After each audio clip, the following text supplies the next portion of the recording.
Assalamualaikum warahmatullahi wabarakatuh. Selamat pagi kawan-kawan. Karena saya lagi bikin video ini pagi hari, kita awali hari dengan minum secangkir kopi. Wah, mantap.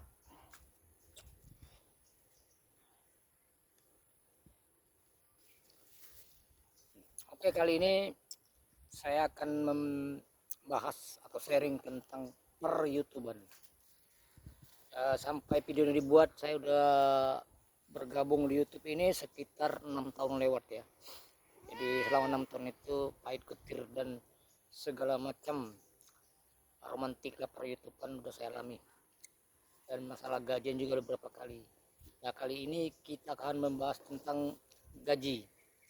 Alhamdulillah, di pertengahan bulan 2 tahun ini saya gajian, walaupun gajinya gaji minimum, yaitu batas minimal pembayaran itu 1.300.000 atau 100 dolaran ya.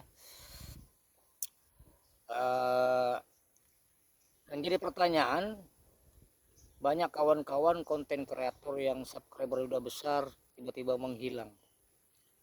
Rata-rata video saya juga paling banyak 50, paling banyak 100, biasanya 1000-an. Karena apa? Karena subscriber yang mana juga udah menghilang dari per YouTuber. Memang kalau kita lihat penghasilan dari YouTube ini sangat-sangat tidak menjanjikan. Apalagi kawan-kawan membuat konten menggunakan biaya ya. Jadi saran saya, bikinlah konten itu yang non biaya, setidak-tidaknya minim biaya. Seperti kegiatan kita sehari-hari, umpamanya kita kerja di bengkel, bikinlah konten di bengkel. Atau memang kita seorang nelayan, kerja kita mancing, bikinlah konten mancing. Jangan pernah membuat konten yang mengeluarkan biaya. Karena apa?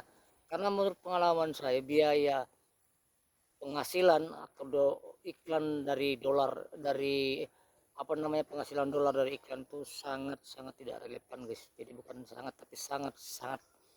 Kadang untuk satu video aja kalau kita view-nya 50 view itu nggak sampai 1.000 rupiah ya.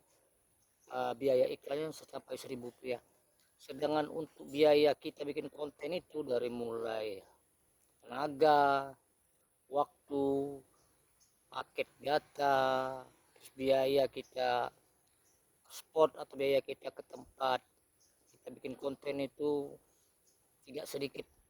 Jadi sangat tidak sesuai, makanya banyak para konten kreator yang hengkang dari YouTube karena mereka jenuh, capek, dan banyak mengeluarkan biaya. Nah, jadi mengapa saya bisa bertahan sampai sekarang? Karena rata-rata hampir 80% konten saya tidak mengeluarkan biaya.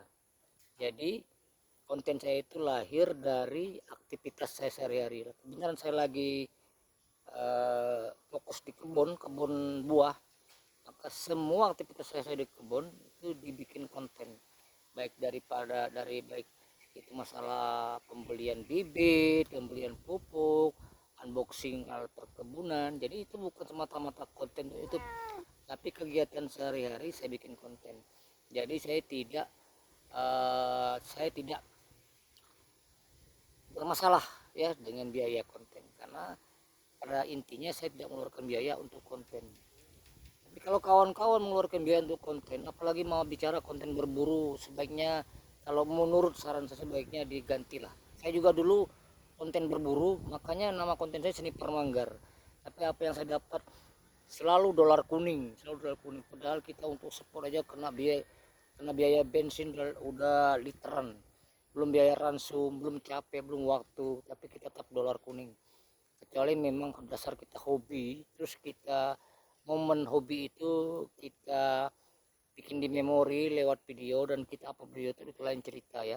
Tapi kalau sekedar berburu hanya untuk konten, sebaiknya dihentikan atau alih konten, karena tidak akan pernah gajian guys. Walaupun gajian itu sangat lama, karena biasanya menurut pengalaman saya, itu konten berburu itu terlalu banyak dolar kuning.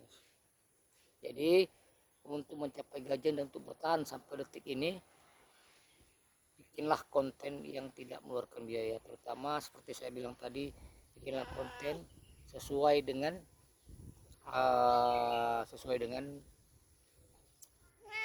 aktivitas kita sehari-hari. Dulu bikin konten tuh enak guys, karena masing-masing itu mengejar monetisasi, jadi mereka belum tahu betapa bayangan terutama saya pribadi, bayangan awal kita bergabung di YouTube ini akan memperoleh kekayaan, setidak-tidaknya memperoleh gaji yang fantastis, karena kita melihat atau mencontoh konten kreator yang udah besar. Jadi setiap video, apapun video kita itu yang nonton sampai ratusan bahkan ribuan, karena banyak para konten kreator yang sama-sama subscriber yang amanah itu saling dukung dan saling bantu. Tapi setelah masing-masing dimonetisasi justru hilang guys, karena mereka tahu ternyata bayaran itu sangat-sangat tidak sesuai, kadang rupiah, kadang 1.000 rupiah, kadang 500 rupiah per video guys. Jadi bayangkan, apalagi mau bicara kawan-kawan yang ada di pelosok sana ya, yang sinyal susah, yang pakai data mahal, ya otomatis akan menyerah dong, karena tidak ada keuntungan sama sekali, yang ada hanya capek. Jadi alhamdulillah nanti mungkin besok atau sore nanti saya akan ke ATM BCA, saya akan cek saldo, saya akan ambil separuhnya ya buat beli-beli pupuk lah, sekalian nandain hasil kerja kita di YouTube. Oke kawan-kawan ya, itulah saran saya.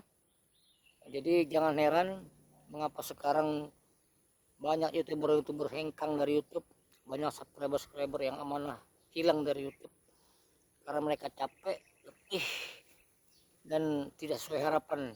Jadi banyak yang kabur. Nah, untuk bertahan, saran saya tadi, bikinlah konten yang merupakan aktivitas kita sehari-hari. Jadi kita tidak stres atau tidak bingung dengan biaya konten, dan ujung-ujungnya kita juga tidak akan kecewa dengan penghasilan konten, karena memang konten yang kita bikin itu adalah konten yang kita buat sehari-hari.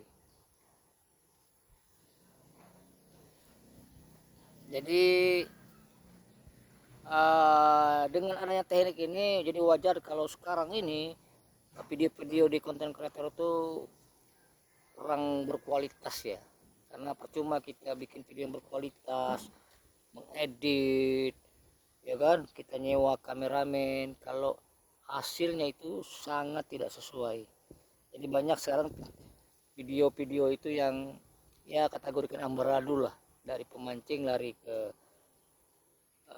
pemburu, dari pemburu lari ke pemancing dan seterusnya.